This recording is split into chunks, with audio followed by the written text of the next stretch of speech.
You ever feel a door slam in your chest instead of your face? That's what it felt like the night Ava looked at me with a half smile and said, "You don't need to know where I'm going. Consider this a 5-day blackout. 5 days of silence. 5 days to wonder if love was a promise or a punchline. I'm a private investigator.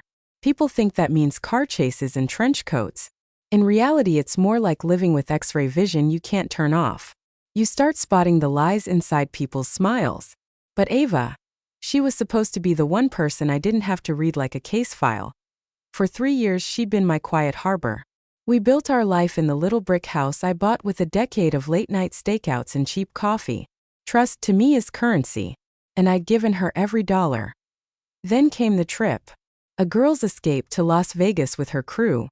Fiery-tongued Tessa, restless Bryn, and watchful, calculating Mara. They loved reminding Ava of the wild version of herself before the boring detective came along. The night before she left, I asked for her flight details. Nothing heavy, just in case of emergency. Her eyes went hard. "It's a girl's trip, Damon. The point is to disappear. You don't need to know. Disappear." She might as well have said vanish from your own life. I didn't argue. In my job, when someone builds a wall, you don't smash it. You go around it. The next morning I kissed her goodbye at the terminal. "Don't miss me too much," she said. "I won't," I replied, and meant it. I didn't drive home. I drove to my office, because the investigator in me had already clocked in first move, tracked the SUV that collected her friends. A quick plate search. Registered to a man named Victor Hale, high-stakes investor, married, father of 2. Interesting. Ava claimed budget airline. Flight manifest said otherwise, no tickets. But a private jet filed from our city to Vegas that morning, owned by Victor's firm. That blackout she gave me? It was a gift. While she thought I was blind, I was free. Her friends weren't as careful. Bryn's public feed overflowed with cocktails and poolside selfies. I zoomed in on a sunglass reflection, male silhouette across from them. In a nightclub clip, Tessa was practically draped over a man who definitely wasn't her ex. Then Mara posted a dinner shot with a huge abstract painting behind them. 5 minutes with reverse image search told me the piece hangs in a Bellagio high roller suite. Invitation only. A contact in casino security confirmed. The suite was booked under Victor Hale, hosting guests. Plural, but the deepest cut? In the edge of a shaky video I caught Ava's laugh, light, familiar, and a man's voice leaning close. I cleaned the audio, ran it through my database. IT matched Elias Moore. Her ex-fiancé. The one she swore had broken her heart beyond repair. 5 days of silence. And she'd filled them with a married financier and the man she once loved. I didn't yell.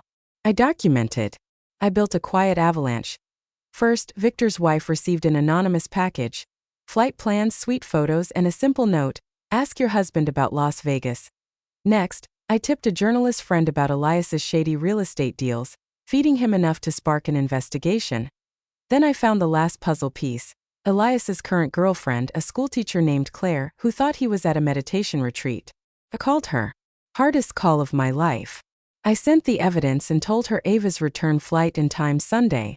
Baggage claim buzzed with reunions. I watched from miles away on a covert live feed, my hired limo driver streaming every second. Ava strolled out with her friends, sun-kissed and grinning, phone in hand to text me. And there stood Claire, calm, steady, holding a poster board photo of Ava and Elias at a blackjack table. His arm draped around her. The crowd stilled. Phones lifted. Ava froze, smile cracking like glass. Claire's voice cut through the terminal. "Elias sends his love. He couldn't make it. He's explaining this picture to me." A process server stepped forward. "Ava Reynolds? You've been served." Inside the envelope, an eviction notice and a restraining order.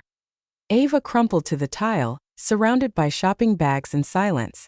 Her friends backed away, vanishing like smoke. In the weeks that followed, Victor's marriage imploded.